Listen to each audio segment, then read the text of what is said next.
Okay.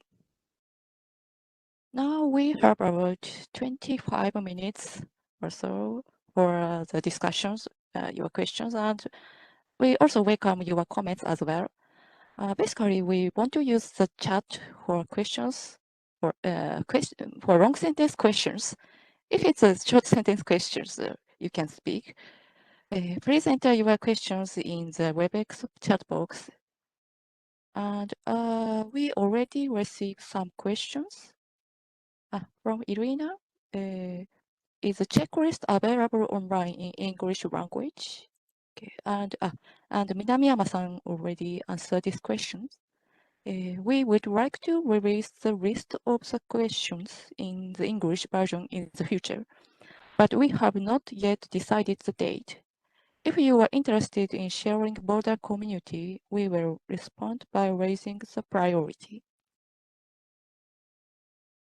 And there's some comments. Presentation is very helpful for me. Thank you very much.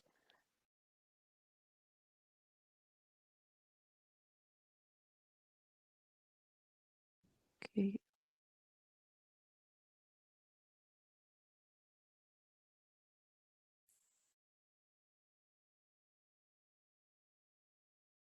There's some discussions about the.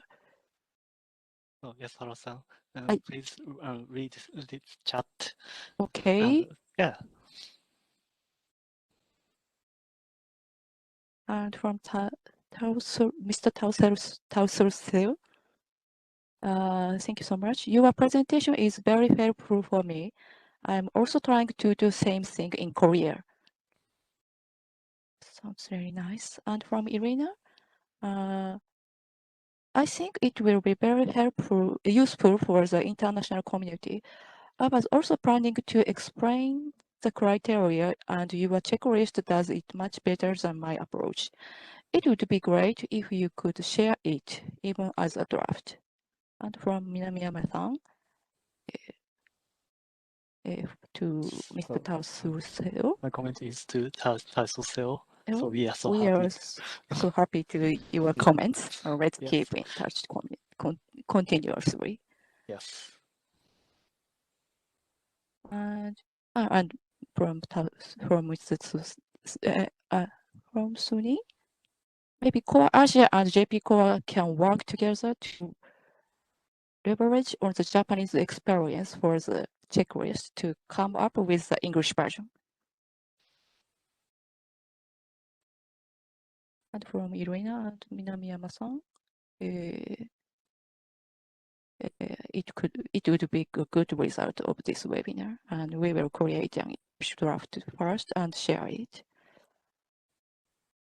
Yeah, I really think it sounds really nice.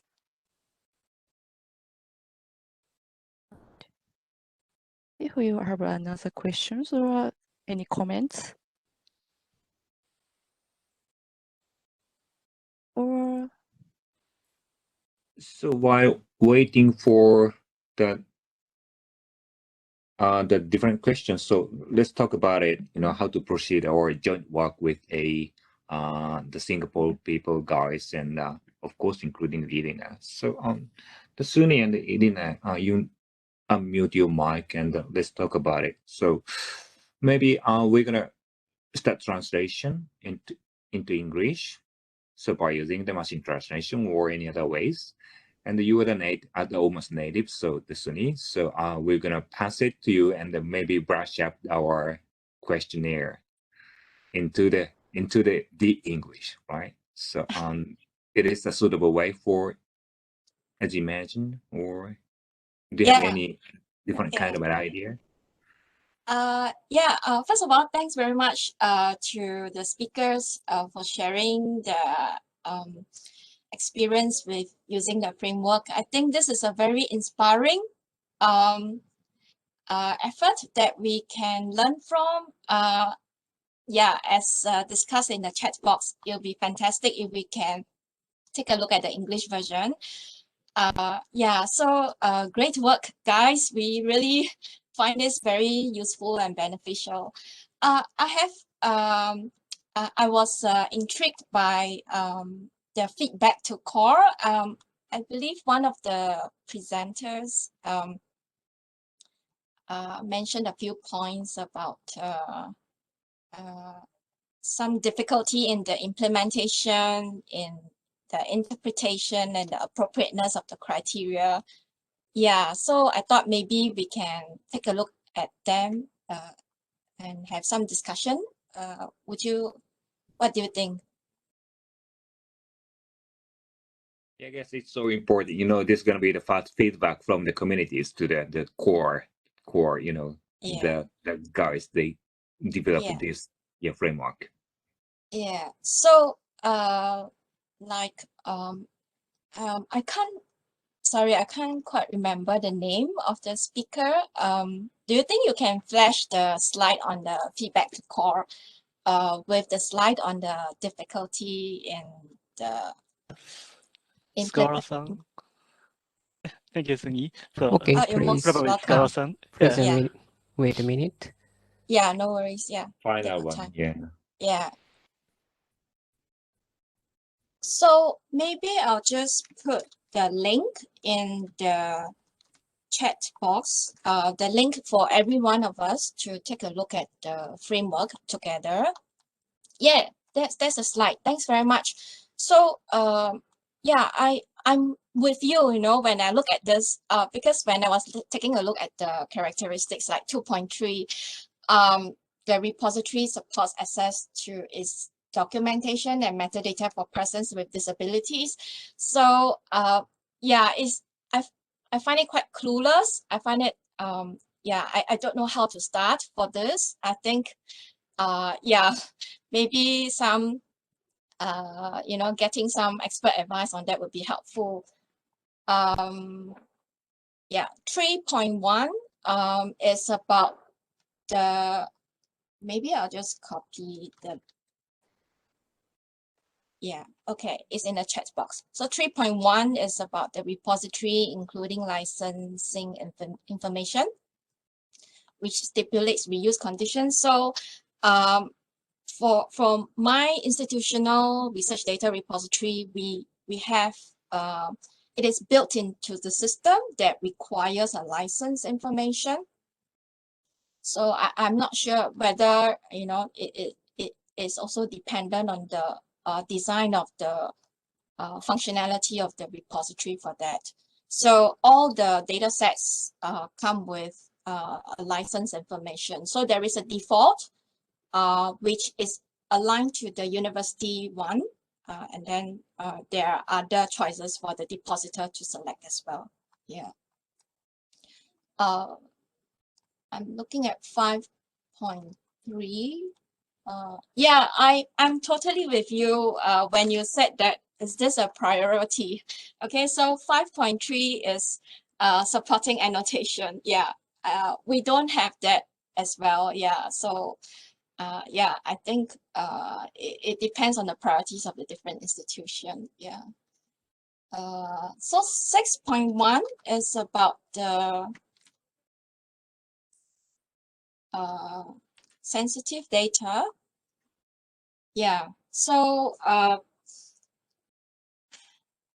this one, it depends a lot on the institutional approach for sensitive data. So if it's going to be part of the repository, then how will the curation workflow be like for this? Yeah, so most institutional open access data repositories don't accept sensitive data, right? Or how about the Japanese side? I'm just wondering, are you aware of any institutional repositories in Japan that accept sensitive research data?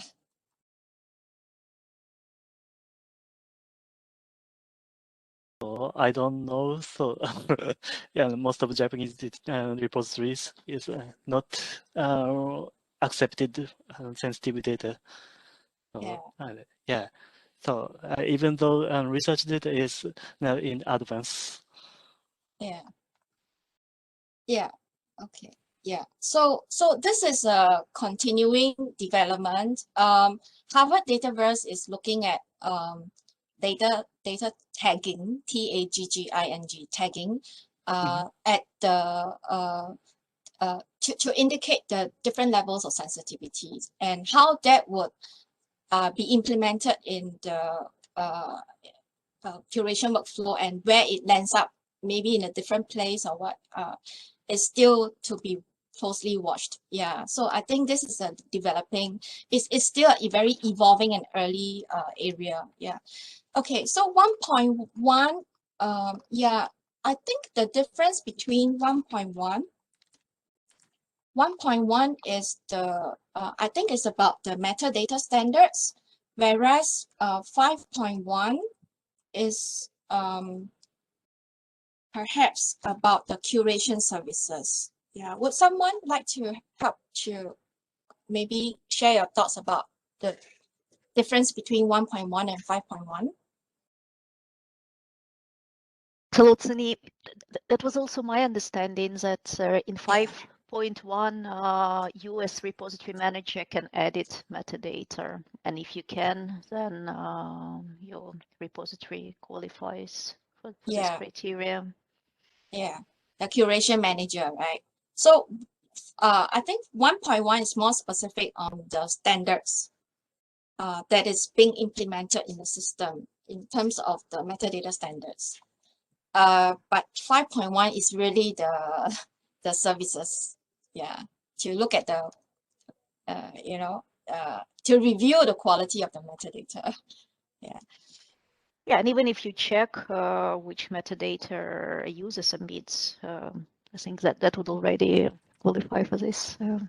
Yeah, that's curation, and I think every repository does it. Yeah. Would Yasuyuki like to comment on that, or Hara, or anyone else? Yes. So we also discussed the level of basic curation of metadata. What is basic? So this level is only a DOI attachment of DOI, or Okay. accurate level of sensitive data, or any other is what means basic curation. So our checklist is only attached basic level of. So wait a moment. So Sugawara-san, so basic.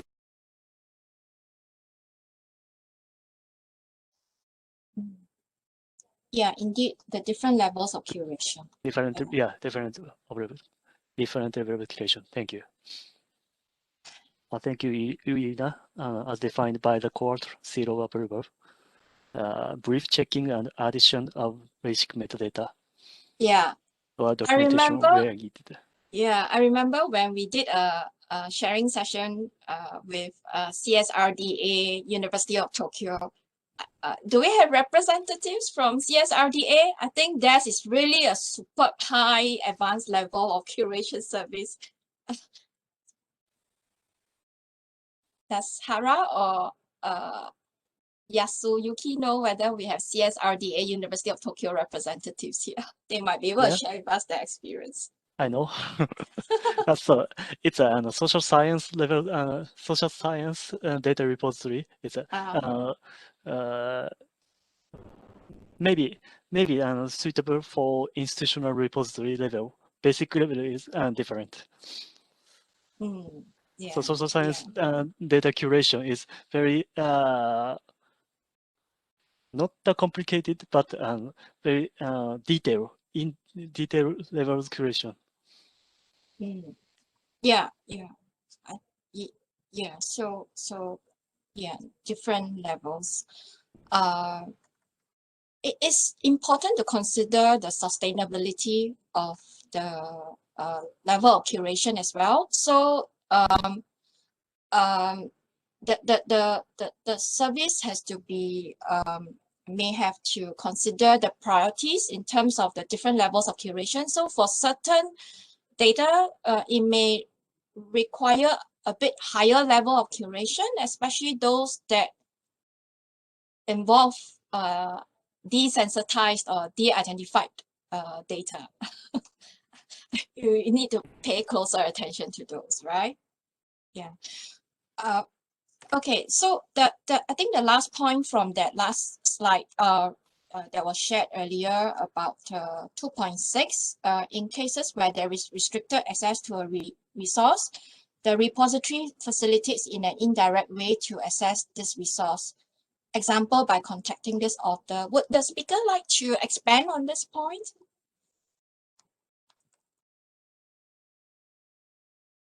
Yes, cool. So could you explain a little bit more about the last part of your?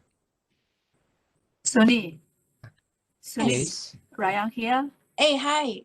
Yeah, maybe I can elaborate a little bit more here about let's say for the GINTU, the repository for paper, if for all the restricted access item, the system have a mechanism for you to put a button there. When you click the button, you can open the author's email. So this is what my understanding. You can provide, systematically, you can provide some mechanism there for the So kind of the request button, right? Yeah, to contact with the author directly. Yeah. So, yeah. Is it Yasuyuki or Sugawara who mentioned this? I can't remember. Bring the last slide again, please. Yes.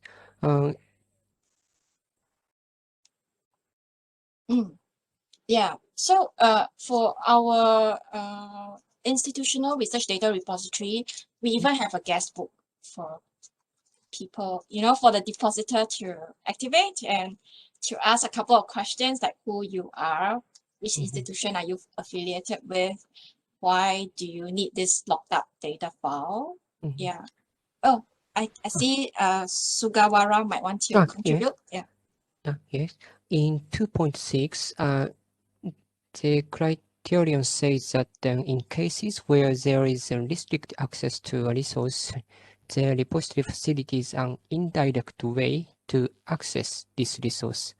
For example, I think it is unclear whether it is desirable for the repository system to have an application form, or whether it is desirable to provide information on how to access such resources on a website.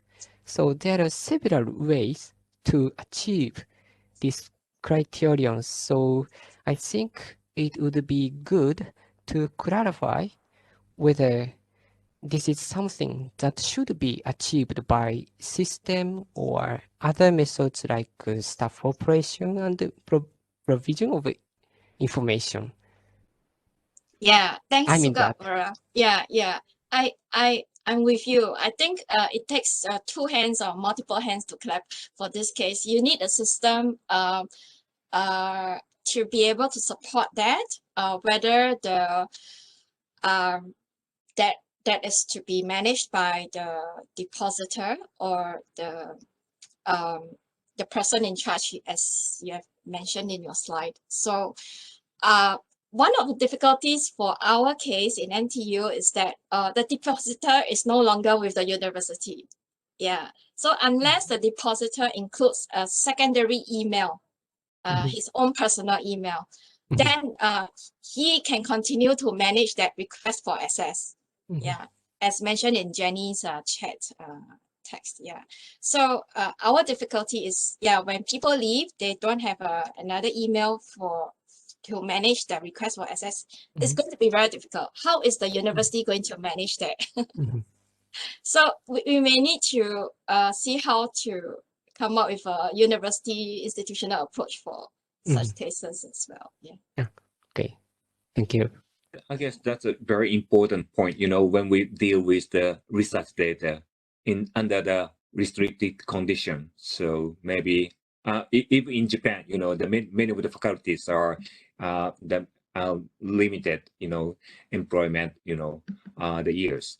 So after leaving the university, how to deal with that? And, when the people deposit the content, I mean the research data into the repositories. So the institution consider this is a kind of an asset as a university or the institution. So after leaving the university, I mean the faculty, we have to think about, you know, how to deal with that as a university or as the library. So, and that's a very, you know, the difficult point. We are not yet, you know, faced with this kind of the difficult situation because, you know, in Japan, most of the case, we don't handle the research data, not yet. Yeah. So maybe I see. so that's going to be our challenge. So in fact, this is a question that was raised at the recent Research Data Alliance plenary session.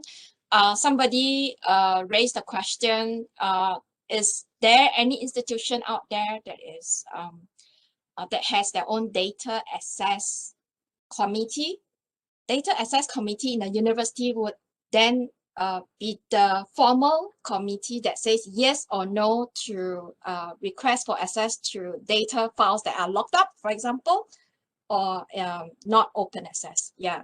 So I think the response to that question is that it is still something in its early stage, and I think many universities are still trying to see how they can come up with such a structure to take care of that. Yeah. yeah, that's right. Yeah. I'm just curious. Okay, I think this is a wonderful framework that can be applied to both data and non-data repositories. You know, it's content agnostic. So I'm just wondering, for those managers out there who are running the non-research data repositories, in terms of application to the non-research data repositories. So what do you think after looking at the checklist and this is one of the way we would the conducting the survey. So maybe we need to think about, you know, how to do that, you know, targeting on the kind of the repository. But in our case, the most of the repository in Japan is the so-called, you know, the document type repository. So, but we try to apply in Singapore, so the situation is a little bit different, you know. So many of the universities has already been handled the research data as well as the journal article, right, in your country. So the feedback from the depository manager is a little bit different, depending on the situation. So maybe the Masashi will handle with that, you know, based on his analytics, and then maybe he's gonna have some the different type of the response, the model, depending on the situation, I guess.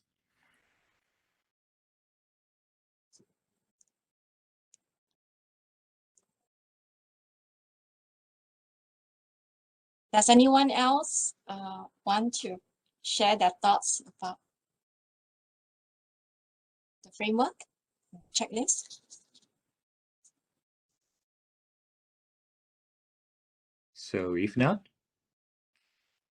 okay. I was wondering, maybe we could suggest that 2.6 becomes desired and not essential characteristics, because I agree that there are a lot of issues where researchers often move from one university to another. It's really hard to guarantee that for a longer period of time. 2.6 is already a desired. It's already, yeah. Yeah, not an essential. It's Okay, desired. good. And I was also wondering about accessibility requirements, because that's something that many repository managers are struggling with. So maybe one of the next COAR webinars could be about accessibility, and we could invite someone who did a good job and who could share how to do it.